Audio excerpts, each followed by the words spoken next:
Hello everyone, welcome to What's Wrong with the Podcast. Today we have the pleasure of speaking with Negar Shorbi.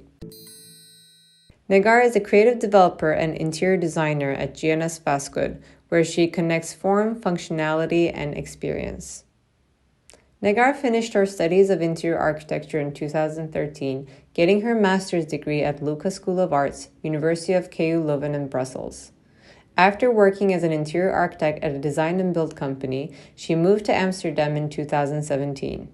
She got her specialization in environmental psychology and future of strategy from Universiteit Van Amsterdam. These studies got her interested in our primitive instincts in connection with our environmental issues, and she started her own research on humans' primitive habits in today's buildings. Negar believes that creativity begins with understanding the human mind and connecting it with nature. As a designer, she sees the world as an inspiration to create. In her eyes, the main purpose of design should be to elevate people's lives and their journeys while living in harmony with nature.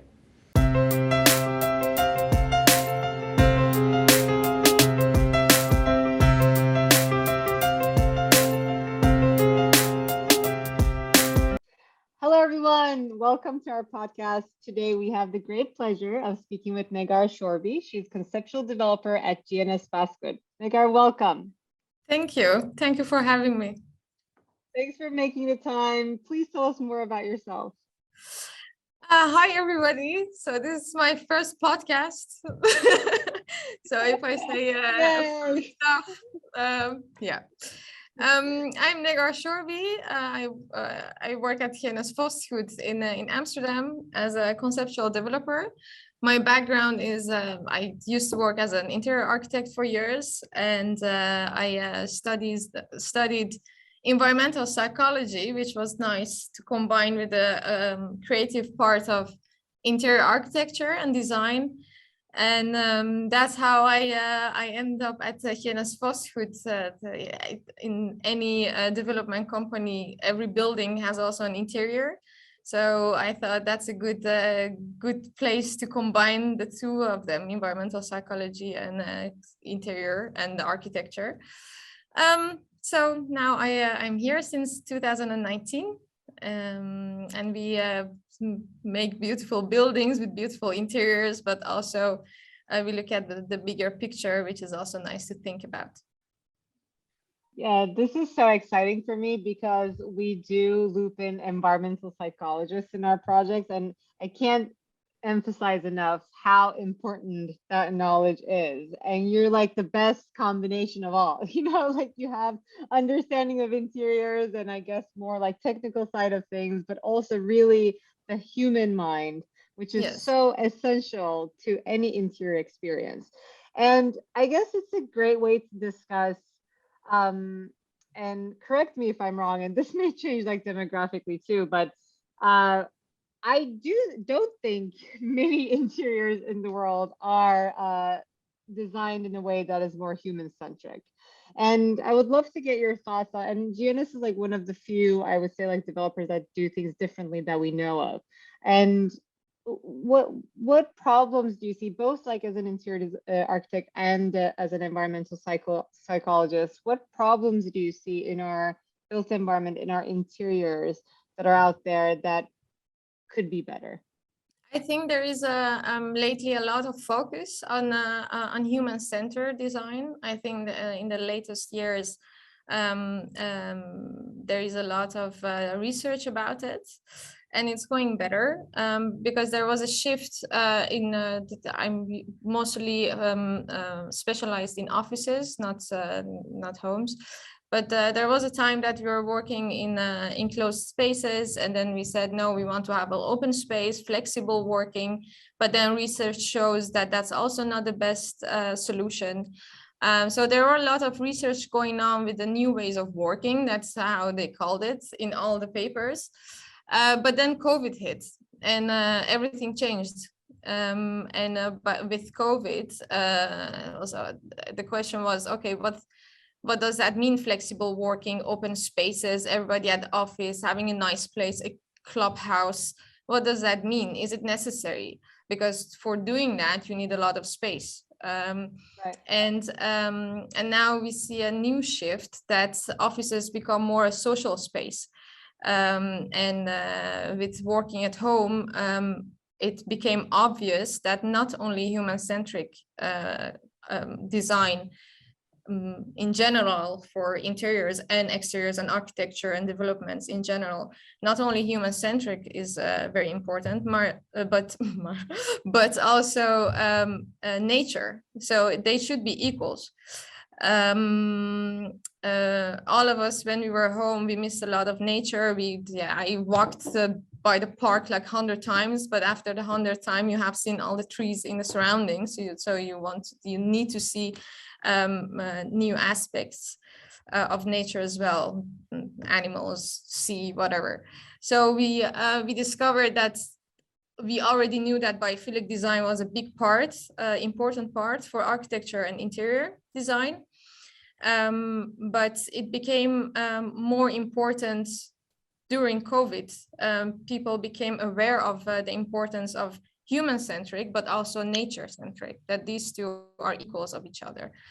And I think now we see there are also a lot of studies in architecture, plannings, I even saw plans for the whole earth that some architects are working on. How can we collapse these two together, nature and humans? So that's a very interesting thing to look at. It's interesting, no? Like the pandemic itself, as much as a global health crisis it is, it also had a lot of silver linings in terms of really amplifying what did not work. So yeah, like showing it us very urgently too, that this is not working, you need to address it. And also made us rethink some of the things that we're doing in our like day-to-day. And it's a shame that it takes a crisis for us to sort of like get into that like think tank mode. But it also became an opportunity for us to rethink offices. If we are rethinking offices, what does that mean for our homes? How should public spaces look like? As you said, like how do we bring nature and human more together? So while things are human-centric, we also understand that nature is essential to the human too. In that sense, I would love to get your thoughts on, when we talk about sustainability or environmental friendliness generally, and this is, I guess like not generally, but like there are examples where these are sort of like siloed and put into buckets, right? Like this is like an energy efficiency effort is considered like a sustainable effort. So sometimes like we think we might just get away with that as in our construction. But then we also, and the pandemic was a great case example of that, have a better understanding that, or should have a better understanding that designs that actually work both for people and the planet are sustainable solutions. So I would love to get your thoughts on like, do you also feel the pandemic sort of like pushed us in that direction? Are you seeing more understanding of this, like what we mean by sustainability? Is it actually more and more today like things that will sustain for all? Yes, I think pandemic made us, like you said, very aware of what is going on in the world. And obviously, if you look at the reports, like yearly reports of sustainability, there are so many researchers about it that all the red flags were going up since it's like 15 years ago that it started. Yeah. That we have to check this and nature and biodiversity. So there are a lot of red flags coming up. But with when the pandemic hit, it became a pressure cooker of everything that showed us how everything is actually exploding and going outside the lines. And sustainability, nowadays we have a lot of guidelines, we have a lot of labels, and they show us which direction that we have to go. There is Paris Proof, there is BREEAM. What is interesting for me, sustainability is to look at the base. What is a sustainable building? And actually, when you go to Rome, you go to Egypt, you look at the pyramids, there are sustainable buildings. They have been there for years and years and years, and there is nobody doing nothing with them. They're just there, and they work for the purpose.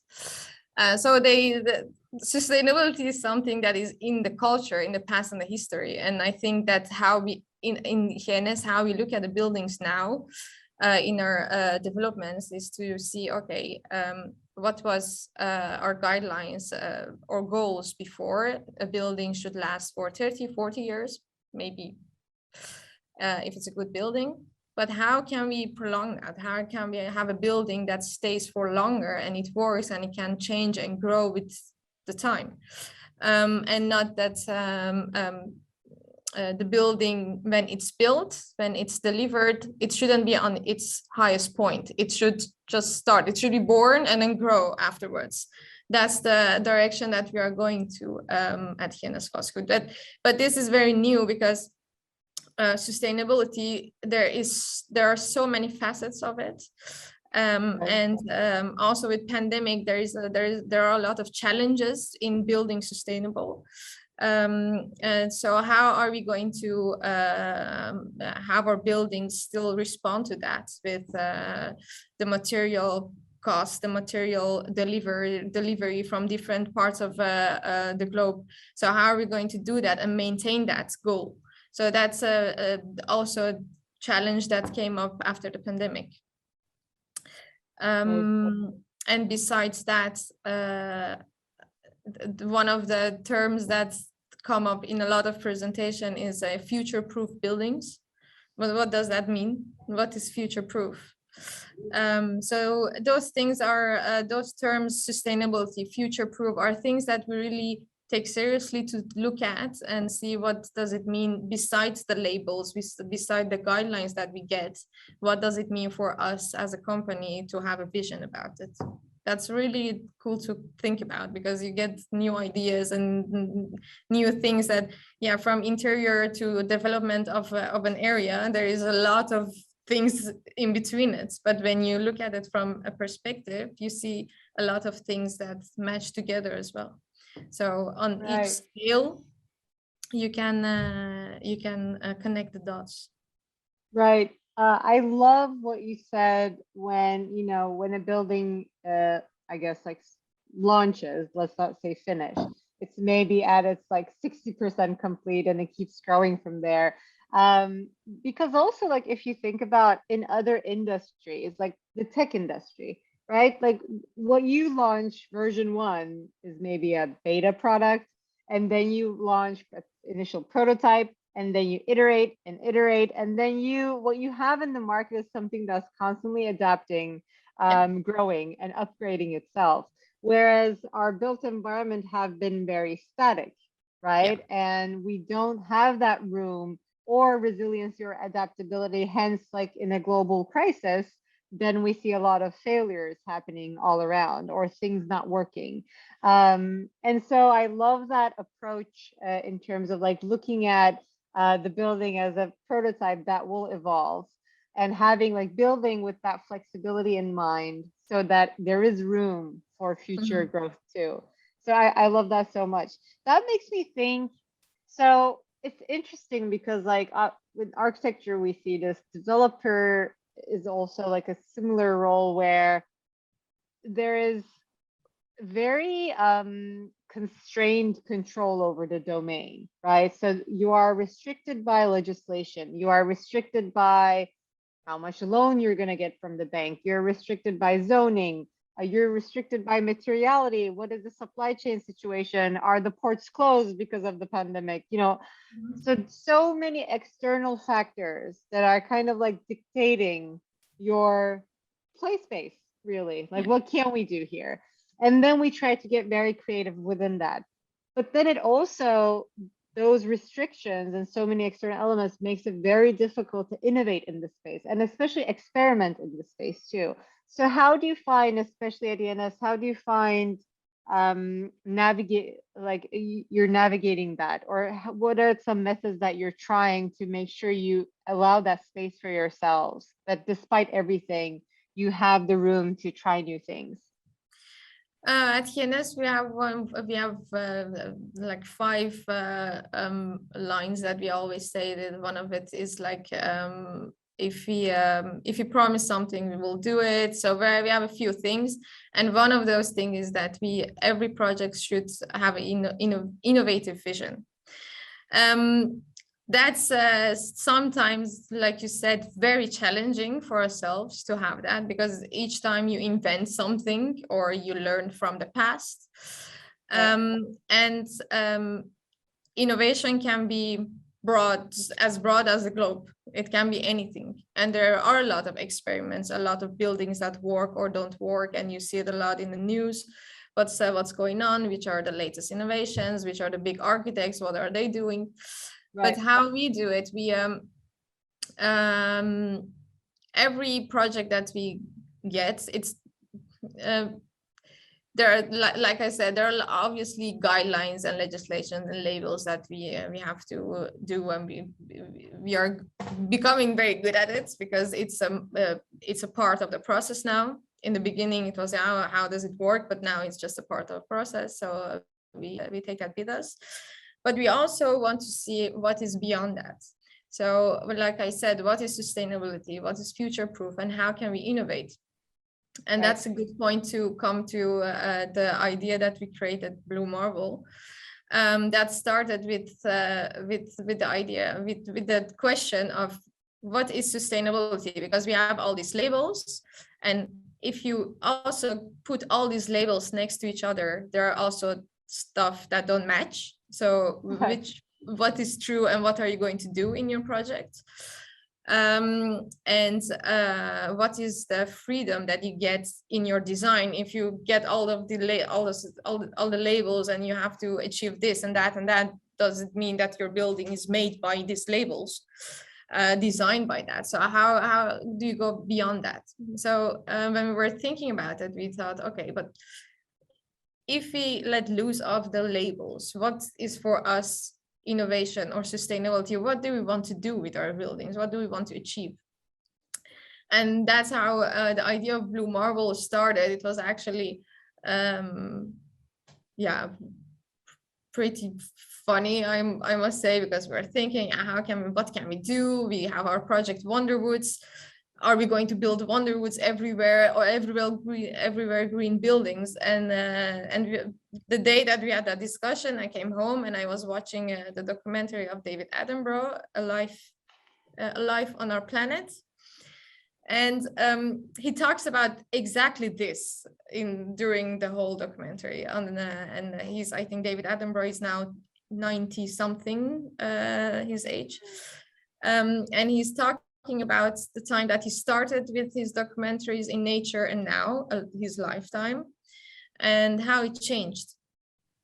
That the places that he went to, they're now very small, and he shows what is going on in the world and what happened in the past years. And at the end of that documentary, that was actually for me the best part, because he's saying, okay, we did all of this damage, but we can still save it, and these are the manners how we can save it. We can save it if we see that nature and human are not two different things, but they are one. So we are a part of nature, and the moment that we become aware of that, we are going to treat it differently. And there is also an image that he shows a city with a lot of green buildings and the bridges, and that was when I sent that image into the company, and I said, look, it's Wonderwoods everywhere. We have to just do Wonderwoods everywhere, and then we will save the planet. But that's obviously not possible. So the idea of Blue Marble, that's how it started, and then we went further on what is important. If you look at climate change, what are the aspects that we as a developer can take in our projects? Because obviously we cannot change the world. We are just one small piece in it. But buildings, it can change a lot of things in the cities. It can change human behavior, it can change nature, it can change the cities. So we can have impacts with our projects.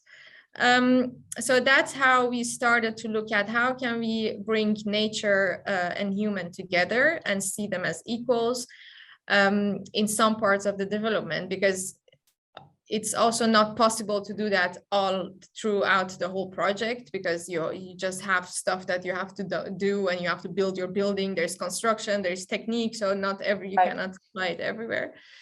But the general idea was to bring awareness of this reality that humans and nature are equals, and we as developer, we can think about that and take it with that mindset into our projects. And with that, we started, we wrote down criteria that has different subjects, or it's about nature, or about construction, or about costs.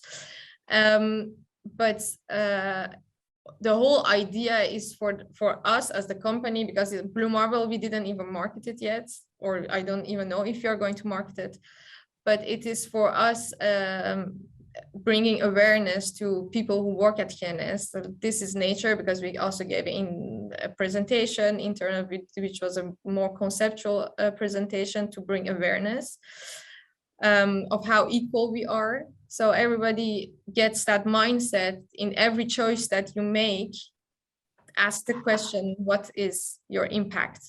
And make the choices that you make with that question in the beginning.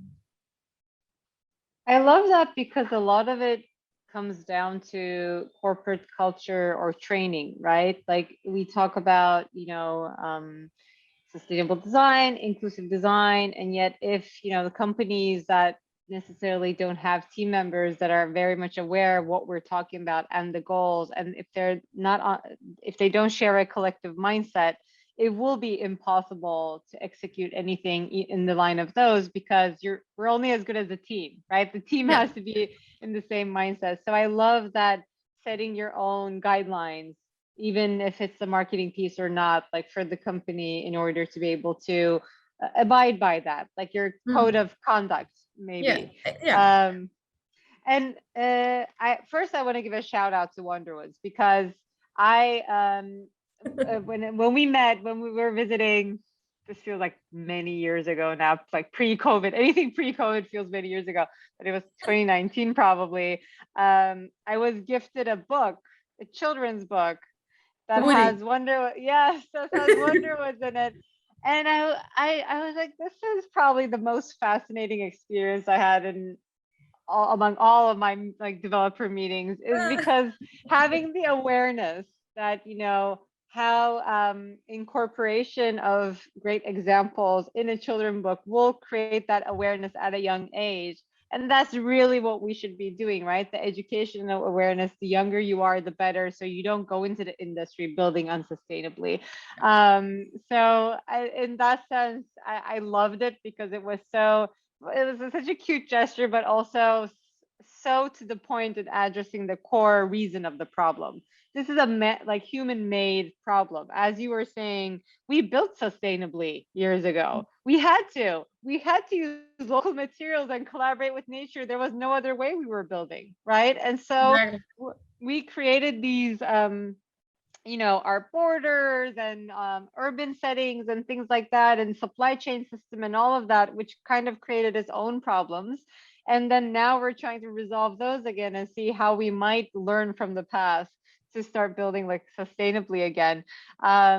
So in that sense, I love that, you guys thought about okay, this has to be awareness, not only even within the company, but at a very younger age too, starting out. And also I do want to touch upon, and this also ties back to what we were saying in terms of, a building when it launches, it should be unfinished almost. You did mention, buildings, once they're out there, they start defining cities and city experiences, right? And it actually tells us that even though a building, it has its construction, it is a system, we figure out, the engineering, the architecture, the construction and all of that, but once it's out there, it's still like a living being, right? It becomes, once a complicated system becomes a complex system, and now the way it functions has many unknowns, because there's human behavior involved too. So it suddenly is an element that houses all these microsystems within, and it becomes very complex, like a living being. So I would love to hear your thoughts about, I guess this, both like bringing in, like you mentioned, bringing in nature and understanding that we're part of nature and building accordingly. Anything you would like to share on the, I guess, the lifespan of the building that is the continuation of that understanding, like any methods you're trying to practice or experiment? That would be great to hear.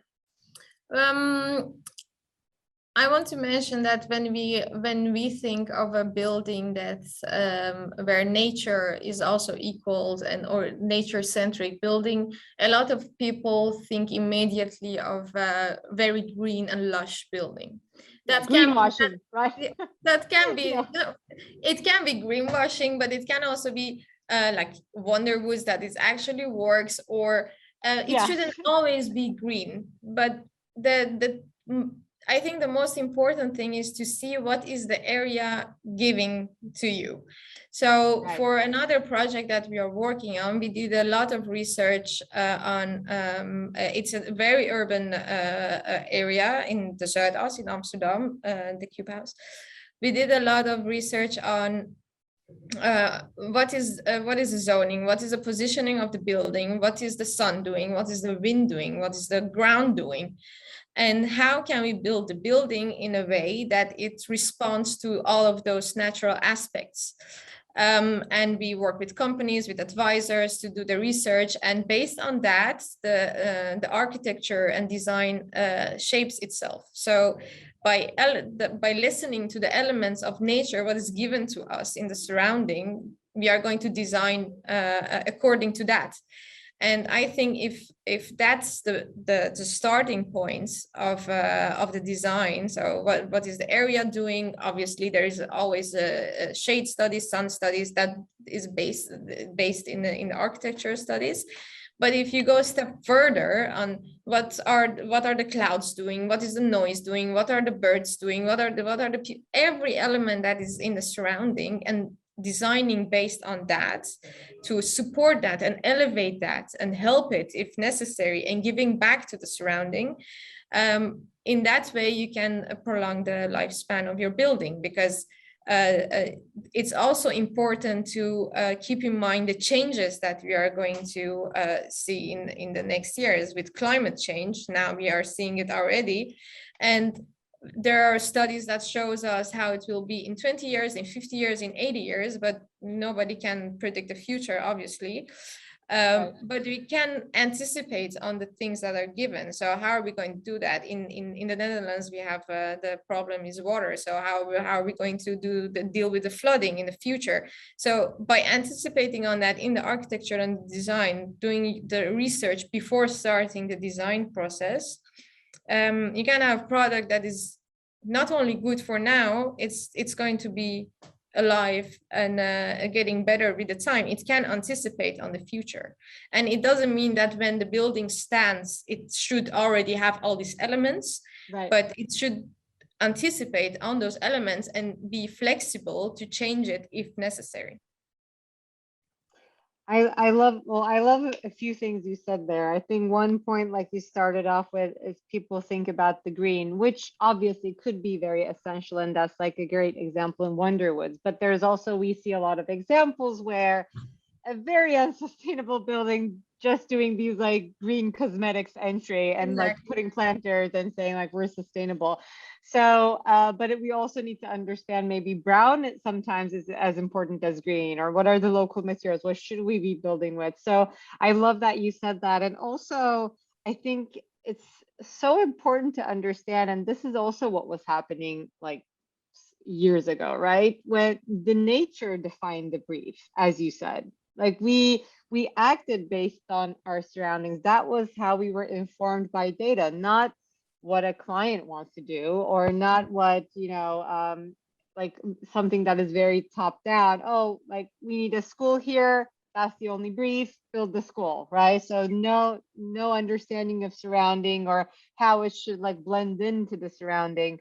So in that sense too, I think, and you did mention already, like human being part of nature, and nature also acting as a stakeholder throughout the entire project, really help defining the brief, help defining the process, help define future behavior of the building. and really guiding you also in how your building can adapt. To your point, you don't necessarily have to respond to like flooding situation currently in Netherlands, but you have to design for it so that you can so it adapts when it has to. So Yeah. I think in that too, really taking nature as a player in the entire equation, and not necessarily just taking what we want and then putting what we want on there, and using also all the other restrictions as an excuse too. I think what you mentioned in terms of, yes, like on top of all the natural elements, like there are so many restrictions, whether that's budget, whether that's zoning, whether that's local legislation, whatever that might be. That doesn't mean that you can't get creative within that space or collaborate with nature. So I Exactly. think to your point, that's been used, like it's almost like an outdated excuse at this point. It's being used for, oh, but we only have so much budget. That doesn't even mean anything anymore, right? Like I think, and in fact, like the pandemic is a great case example. When we're restricted and when there's like a lot of constraints, we get more creative, I think. You get more creative, yeah. But it's a funny thing you mentioned, because if you, that was something that we also used in the presentation for Blue Marble. What you exactly said.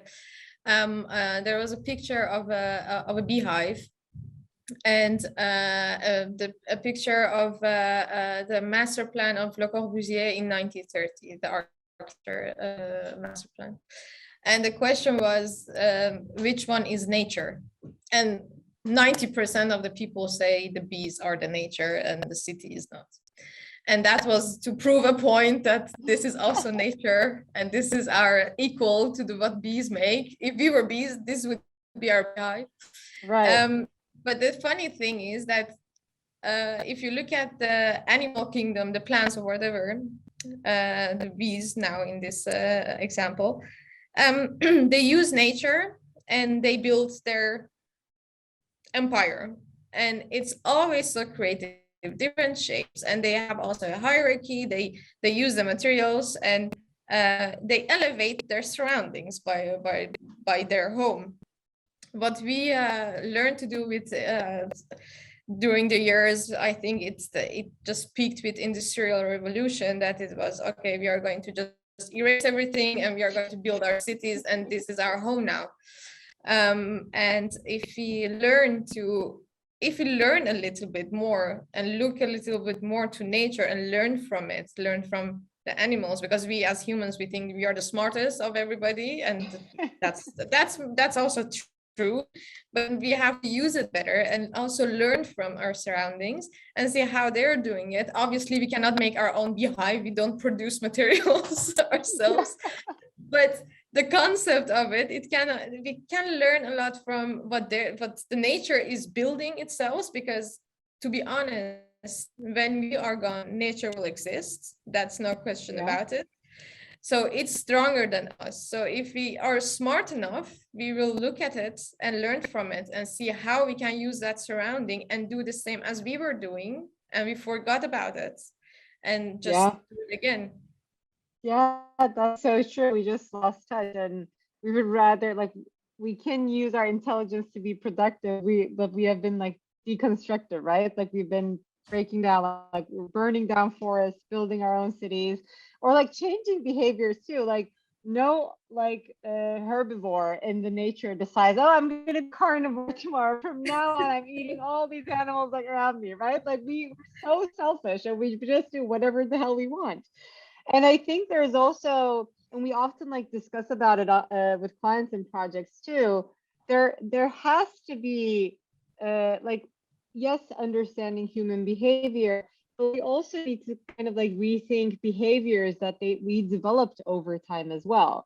For example, we've been convenience freaks, right? Like I'm ordering something I wanted today. I want this in my space. I want that in my backyard. I want, like everything like convenient to us. But when we think about, sustainability, it doesn't always necessarily maybe go hand in hand. What you want necessarily is not, it's not necessarily the best thing for you, or is what your body or nature needs. No. So there's also some unlearning of our own behaviors too that we need to practice in order for our like collective benefit and really be back in tune with nature, because we're like, you know, we're going in a direction that we want that is not necessarily healthy always. Yeah. So I think it's a collective effort and collaboration between like developers, designers, users, in order to really act like one, and yes, we're part of nature, right? So there's a lot of responsibilities all around, and of course, you know, legislation, you know, policy support and all of this and that, but we all know policy lags. So like, what is the bottom up push that we can do? But it's really collective responsibility. There is no like one guilty party here where, oh, developers built that or architect didn't design that. So I think in that sense too, I think it's a great analogy just to like think of, but we're part of nature. We're all part of the same unit. So it automatically pushes us to the mindset that we're part of a collective team. We should work together. And so, to add go ahead. To what you said, there is a philosophical model of what you're saying. It shows like it's very conceptual, but it shows where we came from, where we are now, and in the perfect world where we should be. And it says we come from ego, and ego is where the man stands above woman and all the animal and plants, so the real man. And now we are going towards, not everybody is there, to echo that we are all part of one thing and we are equals in a one big circle. Now in our modern world in Europe, we are there, but there are still parts of the globe that are not there, far from it. And in a perfect world, it says that actually the human should be underneath nature and carry it as its own family and children, because we have the understanding of how to do it. We are smarter than everybody, so we also can care for nature. And if we can get there, then we have the idea of human and nature and togetherness of it. With eco, the model says that eco is a great step towards it. But with eco, you are withholding, you're putting it on zero, and you're not going a step further to making it better. You are just going to slow down what is already going on. And if you really want to go a step further, then you have to put yourself under nature and say everything that you do, what does nature want, and then carry it as your own family, actually. But it's very philosophical and conceptual, but I think it's so beautiful. It's so beautiful. It puts it so well, and it makes you feel, yeah, that's common sense, but common sense is not necessarily always common sense. It sounds logical. Right? Yeah, we definitely like common sense. We don't put into practice usually, but it's also like, I mean, if the planet is your home, like who destroys their home on a day-to-day basis? Like the worst case scenario, your home gets messy and then you take care of it. You take care of your home. So I think we just need to remember that, like, oh, this is our home. This is our home. And there's only one of it. We think it's so big, but if you the Earth is just a little small blue marble in the universe, and we are just a little, not even a little dot. We are so small, but we are not aware of it. We don't realize. Oh my God, this is so great. You did definitely sprinkle around some great advice and tips, I think, for many of the listeners. But I just want to sort of like give a segment to it too. For anyone, I think, in like any field that wants to make change, push boundaries, try something new, what would be your advice to them? My personal advice, it would be to go back to basics and start from there, because nowadays we get so much information. A lot of it is true and a lot of it is not true, but I think that now it's very important to go back to your instincts and go back to your core as who you are and what you stand for. And if everybody that looks at that if you go back to your instincts, it's always connected to a bigger chain. You are not alone on this world. You are connected with everything around you. And I think if you start with that and think what is better for not only me, but my surrounding, other people, nature, my environment, the globe, whatever, the bigger picture, even if it's a very small step, because not everybody can change the world. I can't change the world. But if you get that mindset and start from there, you already have a step in the right direction. I love that. I love that. One is greater than zero. I love that. I love that so much. Well, Negar, this is such a treat. Thank you so much for making the time. You. I think it's a topic we could talk all day, but we only have an hour. I could, definitely. Thank you so much for being here. Thank you for having me. And that is this week's episode of What's Wrong with the Podcast. To make sure you never miss an episode, subscribe to our show on Apple Podcasts, Spotify, or any other podcasting platform. You can also subscribe to our YouTube channel. Links can be found in the episode description, and you can also find them on our website, podcast.what'swrongwith.xyz. If you found value in the show, we would appreciate if you could rate us and leave a review, or you can simply tell your friends about us. For more details on our guests, follow us on Instagram and Twitter. Don't forget to join us next week. Thank you for listening.